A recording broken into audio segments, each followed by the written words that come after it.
Hello students, ಹೇಗಿದ್ದೀರಾ ಎಲ್ಲರೂ? Welcome to PW Kannada 9th and 10th channel. So ಈ ವಿಡಿಯೋದಲ್ಲಿ let me discuss 5 important tips. 5 ಟಿಪ್ಸ್ಗಳು to help you stay focused while you are studying. ನನಗೆ ಗೊತ್ತಿದೆ ನೀವೆಲ್ಲರೂ ಕೂಡ ತುಂಬ ಹಾರ್ಡ್ ವರ್ಕ್ ಮಾಡ್ತಾ ಇದ್ದೀರಾ, ಕಷ್ಟಪಡ್ತಾ ಇದ್ದೀರಾ. ಎಕ್ಸಾಮ್ಸ್ ಹತ್ರ ಬರ್ತಾ ಇದೆ, ಇನ್ನೊಂದು 8 ತಿಂಗಳು ಕಳೆದು ನೀವು ಫೈನಲ್ ಎಕ್ಸಾಮ್ಸ್ ಬರೀಬಹುದು, ಅಥವಾ ರೆಸ್ಪೆಕ್ಟಿವ್ ಕ್ಲಾಸ್ ಇದು ಫೈನಲ್ ಸ್ಕೂಲ್ ಎಕ್ಸಾಮಿನೇಷನ್ಸ್ ಆಗಿರಬಹುದು, ಕ್ಲಾಸ್ ಟೆಸ್ಟ್ಗಳಾಗಿರ್ಬೋದು. ಯಾಕೆ ಅಲ್ಲಿಗೆ ಹೋಗೋದು? ಮಿಡ್ ಟರ್ಮ್ ಎಕ್ಸಾಮ್ಸೇ ಇದೆಯಲ್ವಾ? ಸೊ ಮಿಡ್ ಟರ್ಮ್ ಎಕ್ಸಾಮ್ಸ್ ಆಗಿರ್ಬೋದು. ಪ್ರತಿ ಸಲ ನಿಮ್ಮನ್ನ ಪರೀಕ್ಷೆ ಮಾಡಲಿಕ್ಕೆ ಪರೀಕ್ಷೆಗಳು ಬರ್ತಾನೆ ಇರುತ್ತೆ.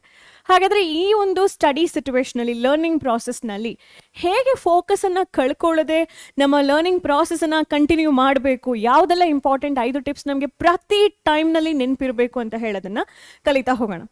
ಸೊ ಪಾಯಿಂಟ್ ನಂಬರ್ 1, ಸೆಟ್ಟಿಂಗ್ ಅ ಗೋಲ್.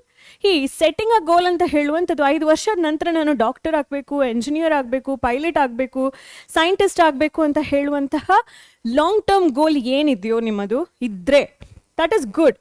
ಆದರೆ ನೆಕ್ಸ್ಟ್ ಫೆಬ್ರವರಿ, ಮಾರ್ಚ್, ಏಪ್ರಿಲ್ನಲ್ಲಿ ನಾನು ಏನಾಗಿರಬೇಕು, ಫೆಬ್ರವರಿಯಲ್ಲಿ ನಾನು ಎಷ್ಟೆಲ್ಲ ರಿವಿಷನ್ ಮುಗಿಸಿರಬೇಕು, ಮಾರ್ಚ್ನಲ್ಲಿ ನಾನು ಯಾವ ಥರ ಎಕ್ಸಾಮ್ಸನ್ನು ಅಪಿಯರ್ ಆಗಬೇಕು ಅಂತ ಹೇಳೋದನ್ನು ಇವಾಗಲೇ ನೀವು ಡ್ರೀಮ್ ಮಾಡ್ಬೋದಲ್ವಾ?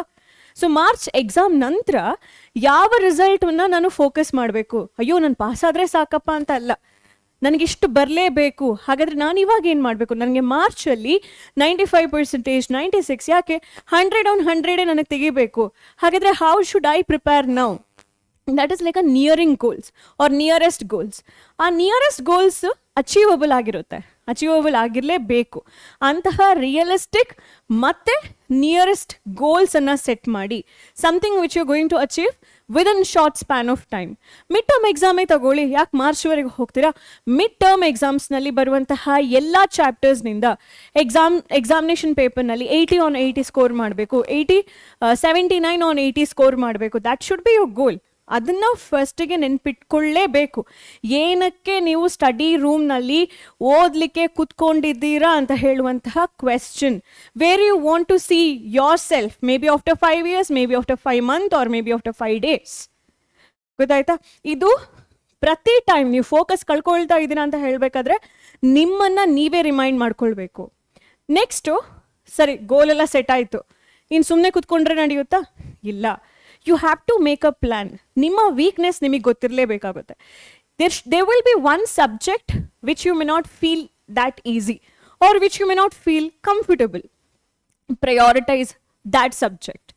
ಬೇರೆ ಎಲ್ಲವುಗಳಲ್ಲೂ ನೀವು ಕಾನ್ಫಿಡೆಂಟ್ ಆಗಿದ್ದು ಯಾವುದೋ ಒಂದು ಮಾತ್ರ ನಿಮ್ಮ ಪೀಸ್ ಆಫ್ ಮೈಂಡನ್ನು ಕೆಡಿಸ್ತಾ ಇದೆ ಅಂತ ಹೇಳಿದ್ರೆ ಫೋಕಸ್ ಆನ್ ದ್ಯಾಟ್. ಅದು ಬಿಟ್ಟು ಅದನ್ನು ಎಲ್ಲೋ ಮೂಲೆಗೆ ಹಾಕಿ, ಇಲ್ಲ ನಾನು ಅದನ್ನ ಬಿಟ್ಟು ಹಾಕಿದ್ರೆ ನಾನು ನೆಮ್ಮದಿ ಆಗಿರ್ತೀನಿ ಅಂತ ಹೇಳೋ ಥಾಟ್ ಏನಿದೆ ನಿಮ್ಮದು, that is wrong. So focus on that which is distracting your peace of mind. ಹೇಗೆ ಅದನ್ನು ಹೇಗೆ ಓದುವಂಥದ್ದು? ಫ್ರೆಂಡ್ಸ್ ಹತ್ರ ಕೇಳ್ಬೋದು, ನಿಮ್ಮ ಕ್ಲಾಸ್ ಟೀಚರ್ಸ್ ಹತ್ರ ಕೇಳ್ಬೋದು, ಅಥವಾ there are different videos in YouTube, ಅದನ್ನು ನೋಡಿ ರೆಫರ್ ಮಾಡಬಹುದು. So make a plan in such a way that ನೀವು at the end of the exam or examination ಟೈಮ್ನಲ್ಲಿ ಅಯ್ಯೋ ಈ ಸಬ್ಜೆಕ್ಟ್ ನನಗೆ ಅರ್ಥ ಆಗಲಿಲ್ಲ, ಅಯ್ಯೋ ಆ ಕಾನ್ಸೆಪ್ಟ್ ಅರ್ಥ ಆಗಲಿಲ್ಲ, ಅಯ್ಯೋ ಇದು ಕಷ್ಟ, ಅದು ಕಷ್ಟ ಅಂತ ಹೇಳೋ ಥಾಟ್ ಬರಬಾರ್ದು. ಅದನ್ನು ಇವಾಗಲೇ ಸ್ಮೂತಾಗಿ ಹೇಗೆ ಡೀಲ್ ಮಾಡಬೇಕು. ಕುಡ್ ಬಿ ಮ್ಯಾಥಮ್ಯಾಟಿಕ್ಸ್ನಲ್ಲಿ ಆಲ್ಜಿಬ್ರಾ ಆಗಿರ್ಬೋದು, ಕೆಮಿಸ್ಟ್ರಿಯಲ್ಲಿ ಈಕ್ವೇಷನ್ಸ್ಗಳು ಬರೆಯೋದಾಗಿರ್ಬೋದು, ಫಿಸಿಕ್ಸ್ನಲ್ಲಿ ನ್ಯೂಮೆರಿಕಲ್ಸ್ ಮಾಡೋಂಥದ್ದಾಗಿರ್ಬೋದು, ಬಯಾಲಜಿಯಲ್ಲಿ ಡಯಾಗ್ರಾಮ್ಸ್ ಬಿಡಿಸುವಂಥದ್ದಾಗಿರ್ಬೋದು. ಇವಾಗಲೇ ಅದಕ್ಕೆ ಅಟೆನ್ಷನ್ ಪೇ ಮಾಡಿ, ಇವಾಗಲಿಂದನೇ ಅದನ್ನು ಹೇಗೆ ಡೀಲ್ ಮಾಡಬೇಕು, ನಿಮ್ಮ ವೀಕ್ನೆಸ್ಸನ್ನು ಹೇಗೆ ಡೀಲ್ ಮಾಡಬೇಕು ಅಂತ ಹೇಳುವಂತಹ ಪ್ಲ್ಯಾನ್ ಪ್ರತಿ ಸ್ಟಡಿ ಅವರ್ಸ್ನಲ್ಲಿ ನಿಮ್ಮ ಮೈಂಡಲ್ಲಿ ಇರಬೇಕು. Where I am weak in this subject, which concept I am not understanding, ನಾನು ಎಲ್ಲಿ ಅಟೆನ್ಷನ್ ಪೇ ಮಾಡಬೇಕು. ಇದನ್ನು ನಾಳೆ ಟೀಚರ್ಸ್ ಕೇಳಿದ್ರೆ ಅಥವಾ ನಾಡಿದ್ದು ಎಕ್ಸಾಮ್ಸ್ನಲ್ಲಿ ಕೊಟ್ಟರೆ am I capable of writing my answers? ಆ ಕ್ವೆಶ್ಚನ್ನ ಪ್ರತಿ ಸಲ ನೀವು ಯಾವಾಗೆಲ್ಲ ಫೋಕಸ್ ಕಳ್ಕೊಳ್ತೀರಲ್ವ, ಪ್ರತಿ ಸಲ ನಿಮ್ಮನ್ನು ನೀವೇ ಪೋಕ್ ಮಾಡ್ಕೋಬೇಕು, ಇಲ್ಲಾಂದರೆ ರಿಮೈಂಡ್ ಮಾಡ್ತಾ ಹೋಗಬೇಕು. ನೆಕ್ಸ್ಟ್ ಇಂಪಾರ್ಟೆಂಟ್ ಟಿಪ್ ಯಾವುದು? Be prepared. ನೀವು ಕುತ್ಕೊಳ್ಳೋಕೆ ಹೋಗ್ತಾ ಇದ್ದೀರಾ ಅಥವಾ ಓದ್ತಾ ಇದ್ದೀರಾ ಅಥವಾ ಕುತ್ಕೊಂಡು ಒಂದು ಸ್ಟಡಿ ಟೈಮ್ನಲ್ಲಿ ನಿಮ್ಮನ್ನು ಪ್ರಿಪೇರ್ ಮಾಡ್ಕೊಳ್ತಾ ಇದ್ದೀರಾ ಅಂತ ಹೇಳಿದ್ರೆ first be prepared, environmentally and mentally. ಹೇಗೆ ಎನ್ವಿರಾನ್ಮೆಂಟ್ ಹೇಗಿರಬೇಕು? ಕಾಮ್ ಆಗಿರುವಂತಹ ಸ್ಟಡಿ ಪ್ಲೇಸ್ನ ಆಯ್ಕೆ ಮಾಡ್ಕೊಳ್ಳೋದು. So you should select a study place which is quite calm, which doesn't give you a kind of distraction. ಅದೇನು ಇಲ್ಲ ಅಂತ ಹೇಳಿದ್ರೆ ಕಾಮ್ ಆಗಿರುವಂತಹ ಒಂದು ಟೈಮ್ ಇರುತ್ತೆ. ಆ ಟೈಮ್ನಲ್ಲಿ ಎಲ್ಲಿ ಕೂತ್ಕೊಂಡ್ರು you find that peace. So ಅಂತಹ ಒಂದು ಪ್ಲೇಸ್ನ ಆಯ್ಕೆ ಮಾಡ್ಕೊಳ್ಳೋದು, ಅಂತಹ ಒಂದು ಟೈಮನ್ನು ಆಯ್ಕೆ ಮಾಡ್ಕೊಳ್ಳುವಂಥದ್ದು. ಮತ್ತು ನಿಮಗೆ ಓದಲಿಕ್ಕೆ ಬೇಕಾಗಿರುವಂತಹ books, pen, rough pages or you know rough books on which you have to work, practice, ಅವುಗಳೆಲ್ಲವುಗಳನ್ನ ಕೂಡ ಜೊತೆಲಿ ಇಟ್ಕೊಳ್ಳುವಂಥದ್ದು. ಮತ್ತು ನೀರು, ಯಾವುದೆಲ್ಲ ನಿಮಗೆ ಡಿಸ್ಟ್ರಾಕ್ಷನ್ ಆಗುತ್ತೆ ಅಂತ ಹೇಳಿ ನಿಮಗೆ ಚೆನ್ನಾಗಿ ಗೊತ್ತಿರುತ್ತಾ ಅಂತಹ ಡಿಸ್ಟ್ರಾಕ್ಷನ್ಸ್ ಇಂದ. ಈಗ ಕೆಲವರಿಗೆ ಪದೇ ಪದೇ ನೀರು ಕುಡಿಬೇಕು ಅನಿಸುತ್ತೆ, ಸೊ ನೀರಿನ ಬಾಟ್ಲಿ ಜೊತೆಲೇ ಇಟ್ಕೊಳ್ಳಿ, ರೈಟ್? ಫೋಕಸ್ ಹೋಗಲ್ಲ. ಚಾಕ್ಲೇಟ್ ತಿನ್ನಬೇಕು ಅನಿಸುತ್ತಾ, ಸರಿ 4-5 ಚಾಕ್ಲೇಟ್ ಜೊತೆಲೇ ಇಟ್ಕೊಳ್ಳಿ. ಮ್ಯೂಸಿಕ್ಸ್ ಕೇಳಬೇಕು ಅಂತ ಹೇಳಿದ್ರೆ play a music but without lyrics. But ಎಲ್ರಿಗೂ ಕೂಡ ಅಂತಹ ಫೆಸಿಲಿಟಿ ಇರಲ್ಲ.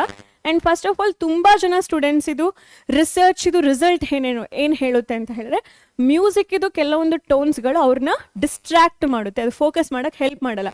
So it all depends on your personal choice ಮಕ್ಕಳೇ.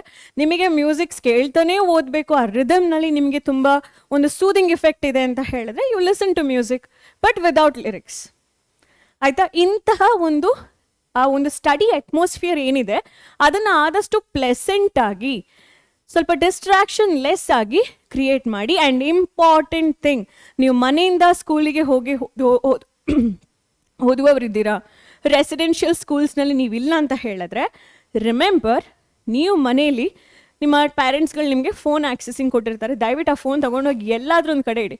ಫ್ರಿಡ್ಜ್ ಅಂದರೆ ಫ್ರಿಡ್ಜ್ ಒಳಗಡೆ ಅಥವಾ ಎಲ್ಲಾದ್ರೂ ಒಂದು ಕಡೆ, in such a way that you should give promise to yourself that next 2 hours ನಾನು ಈ ಫೋನ್ ಮುಟ್ಟಲ್ಲ, ಅದರಲ್ಲಿ ಏನೇ ಮೆಸೇಜಸ್ ಬಂದರೂ ನಾನು ನೋಡಲ್ಲ, I should focus on this 2 hours ಅಂತ ಹೇಳುವಂತಹ ಒಂದು ಕಮಿಟ್ಮೆಂಟನ್ನು ನೀವು ನಿಮಗೆ ಕೊಟ್ಕೊಳ್ಬೇಕು. So that is why I am saying you be prepared for your learning process. 2 ಗಂಟೆ ಓದಕ್ಕೆ ಕೂತ್ಕೋತೀರಾ ಅಂದರೆ ಆ 2 ಗಂಟೆ ನಿಮ್ಮನ್ನು ನೀವು ಸಿದ್ಧತೆ ಮಾಡಿಕೊಳ್ಳುವಂತಹದ್ದು ತುಂಬ ಇಂಪಾರ್ಟೆಂಟ್ ಆಗಿರುತ್ತೆ ಮಕ್ಕಳೇ. Got it? Next, get rid of distractions. Point number 1 ಹೇಳ, ನಿಮ್ಮ ಥಾಟ್ಸ್, ನಿಮ್ಮ ಚಿಂತನೆಗಳು, that is a big source of distraction. ನೀವು ಓದ್ಲಿಕ್ಕೆ ಕುತ್ಕೊಂಡಿದ್ದೀರಾ ಅಂತ ಹೇಳಿದ್ರೆ ನಿಮಗೆ ಫಸ್ಟ್ 4 ಲೈನ್ಸ್ನಲ್ಲೇ ಯಾವಾಗಲೂ ಸ್ಟಕ್ ಆಗ್ತೀರಾ, ಆಮೇಲೆ ಸ್ಟಾರ್ಟಿಂಗ್ ಪ್ರಾಬ್ಲಮ್ ಅಂತ ಹೇಳ್ತೀರಾ. ಯಾಕೆ? ನೀವು ಓದಬೇಕಾದ್ರೆ ನಿಮ್ಮ ಮನಸ್ಸಿನಲ್ಲಿ ಯಾವ ಥಾಟ್ಸ್ಗಳು ಬರ್ತಾ ಇದೆ? Is it related to food? ಹಾಗಾದರೆ ಫುಡ್ಡನ್ನು ಸ್ವಲ್ಪ ಸಾಲ್ವ್ ಮಾಡ್ಕೊಂಡು ಬನ್ನಿ, ಊಟ ಮಾಡ್ಕೊಂಡು ಬನ್ನಿ, ಸ್ವಲ್ಪ ಏನಾದ್ರು ತಿನ್ಕೊಂಡು ಬನ್ನಿ, ಆಯಿತಾ? Is it related to your health? ಹಾಗಾದರೆ take rest, then sit for studying. Is it related to your relationship, maybe with your parents or may be with your friends? Then talk to them, address the issue. ಅದಾಗ್ತಾ ಇಲ್ಲ ಅಂತ ಹೇಳಿದ್ರೆ leave it. ಆ ಚಿಂತನೆಗಳಿಂದ ಯಾವುದೇ ಪ್ರಯೋಜನ ಇಲ್ಲ, ಆ ಮೂಮೆಂಟನ್ನು ruin ಮಾಡ್ತಿದೆ ಅಂತ ಹೇಳುವಂತಹ ಸ್ವಲ್ಪ ಐಡಿಯಾ ನಿಮಗಿದ್ರೆ ಆ ಚಿಂತನೆಗಳಿಗೆ ಅವಕಾಶ ಕೊಡಬೇಡಿ.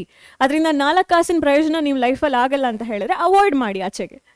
ಹಾಗಾದರೆ ಡಿಸ್ಟ್ರಾಕ್ಷನ್ ಅಂತ ಹೇಳಿದ್ರೆ ಏನು? ಬರೀ ಫೋನ್ ನೋಡೋದ ಅಲ್ಲ, ನಿಮ್ಮ ಚಿಂತನೆಗಳು, ನಿಮ್ಮ ಮನಸ್ಸಿನಲ್ಲಿ ಮೂಡುವಂತಹ ಚಿಂತನೆಗಳು is the biggest source of distraction. ಅದನ್ನು ಆಚೆಗಿಡಿ. ಯಾವುದೆಲ್ಲ ಥಾಟ್ಸ್ಗಳು ಬರ್ತಾ ಇದೆ ಹೇಳಿ ಮನಸ್ಸಿಗೆ, ನೋಡಪ್ಪ ಇದು ಇವಾಗ ರೈಟ್ ಟೈಮ್ನಲ್ಲ, ಇಂತಹ ಥಾಟ್ಸ್ಗಳನ್ನೆಲ್ಲ ನನ್ನ ಮನಸ್ಸಿಗೆ ತೊಗೊಂಡು ಬರಬೇಡ, ನಾನು ಇವಾಗ ಕುತ್ಕೊಂಡು ಓದಬೇಕು, ಫೋಕಸ್ ಮಾಡಬೇಕು, ನಾನು ಕಾನ್ಸಂಟ್ರೇಟ್ ಮಾಡಬೇಕು, ನನಗೊಂದು ಗೋಲ್ ಇದೆ, ನನಗೊಂದು ಪ್ಲ್ಯಾನ್ ಇದೆ ಅಂತ ಹೇಳುವಂತಹ ಥಾಟ್ ನಿಮ್ಮೊಳಗಡೆ ಅವಾಗ ಪಾಪ್ ಆಗಬೇಕು. ಒಂದ್ಸಲ ಅಲ್ಲ, ಪ್ರತಿ hour, whenever you are sitting for learning anything. ನೀವು ಅದು ಕಾಂಪಿಟೇಟಿವ್ ಎಕ್ಸಾಮಿನೇಷನ್ಸ್ ಎಲ್ಲ ಅಂತ ಆದರೂ ತುಂಬ ಇಂಪಾರ್ಟೆಂಟ್. ಯಾಕೆಂದರೆ ಮಕ್ಕಳು ಲಾಂಗ್ ಅವರ್ಸ್ನಲ್ಲಿ ಓದ್ತಾ ಇರ್ತೀರ, 6 hours 7 hours 8 hours ಎಲ್ಲ ಕುತ್ಕೊಂಡು ಓದ್ತೀರಾ ನೀವು ಕಾಂಪಿಟೇಟಿವ್ ಎಕ್ಸಾಮಿನೇಷನ್ಸ್ಗೆ. ಪ್ರತಿ ಟೈಮ್ನಲ್ಲಿ ನಿಮ್ಮನ್ನು ರಿಮೈಂಡ್ ಮಾಡ್ಕೊಳ್ಳೋದು ಇಂಪಾರ್ಟೆಂಟ್ ಆಗುತ್ತೆ. ಬಿಕಾಸ್ ಯು ನೋ ದ್ಯಾಟ್ ಮನುಷ್ಯನ ಮನಸ್ಸು is like a monkey, jump ಆಗ್ತಾನೆ ಇರುತ್ತೆ, right? So get rid of distractions with first of all your own thoughts. Definitely music, definitely social media, and definitely there are people around. ನಿಮ್ಮ ಅಕ್ಕ, ತಂಗಿ, ತಮ್ಮ ಯಾರಾದರೂ ಆಗಿರಬಹುದು, ಅವಾಗವಾಗ ಬಂದು ಸ್ವಲ್ಪ ಹೀಗೆ ಕೆರಿತಾ ಇರ್ತಾರೆ ಅವ್ರು ನಿಮ್ಮನ್ನ, ಅಣ್ಣ ಬಾ, ಅಕ್ಕ ಬಾ, ಅಥವಾ they might distract you with their own thoughts. ಸುಮ್ಮನೆ ದೇ ವಿಲ್ ಡೂ ದಿಸ್, ಏನು ಹೇಳ್ತೀವಿ, ಇರಿಟೇಟಿಂಗ್ ಥಿಂಗ್. ಅದನ್ನು ಕಟ್ ಆಫ್ ಮಾಡಲೇಬೇಕು. Because that small distraction is enough to ruin your 2 hours in a day, ಅಲ್ವಾ? This 2 hours will never come back to your life, or this precious moment will never come back to your life. It's not going to come again in your life. ಅದನ್ನು ಎಷ್ಟು ಸಾಧ್ಯವೋ ಅಷ್ಟು realise ಮಾಡ್ಕೊಳ್ಳಿ. ಪ್ರತಿದಿನ ಕಳೆದ ಹಾಗೆ ನಿಮ್ಮ ಗೋಲ್ ಅಂತ ಹೇಳುವಂತಹ ರೆಸ್ಪಾನ್ಸಿಬಿಲಿಟಿ ಇಸ್ ನಿಯರಿಂಗ್ ಯು. ಅದು ಫೇಸ್ ಮಾಡಬೇಕು ನೀವು. ಹಾಗಾದರೆ ನಿಮ್ಮನ್ನು ಹೇಗೆ ನೀವು ಪ್ರಿಪೇರ್ ಮಾಡ್ಕೋಬೇಕು, at least one small step in a day is important. Last tip, reward your self.